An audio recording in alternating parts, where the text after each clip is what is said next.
अगर मेरी ज़बान में तासिर है तो 99% चांस है कि आप इस शख्स से हसद करने लगोगे।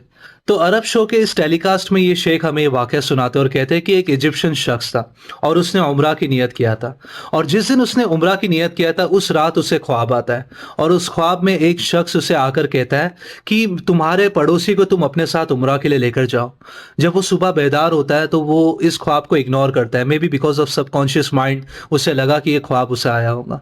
फिर अगले रात वापस उसे ये ख्वाब आता है और उस ख्वाब में वो शख्स वापस उसे कहता है कि मैं दोबारा तुमसे कह रहा हूं कि अपने पड़ोसी को तुम उम्रा के लिए अपने साथ लेकर जाओ। दूसरे दिन जब वो सुबह उठता है वो इस ख्वाब को कोइंसिडेंट नहीं समझता है और फिर शेख के पास जाता है इस ख्वाब की ताबीर जानने के लिए। और शेख को जब सारी चीज बताने के बाद फिर शेख उससे पूछते हैं, क्या तुम इस शख्स को जानते हो, क्या तुम अपने पड़ोसी को जानते हो?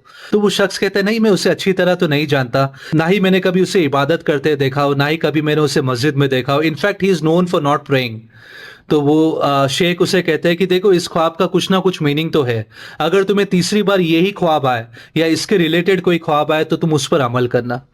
तो तीसरी बार उसे वापस वही शख्स ख्वाब में आते हैं और वो उसे सेम चीज कहते हैं कि मैं तुम्हें दोबारा कह रहा हूं कि अपने पड़ोसी को अपने साथ उम्रा के लिए लेकर जाओ।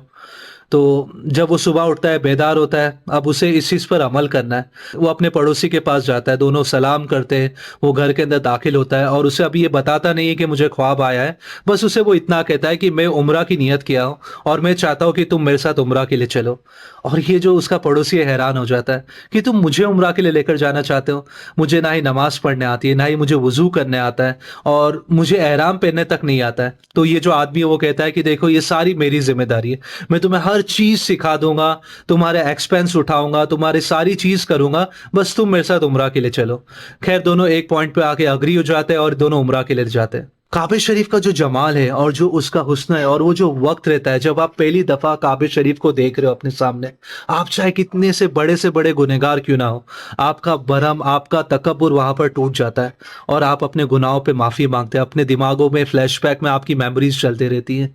तो ठीक इसी तरह इसके पड़ोसी के साथ ऐसा हुआ।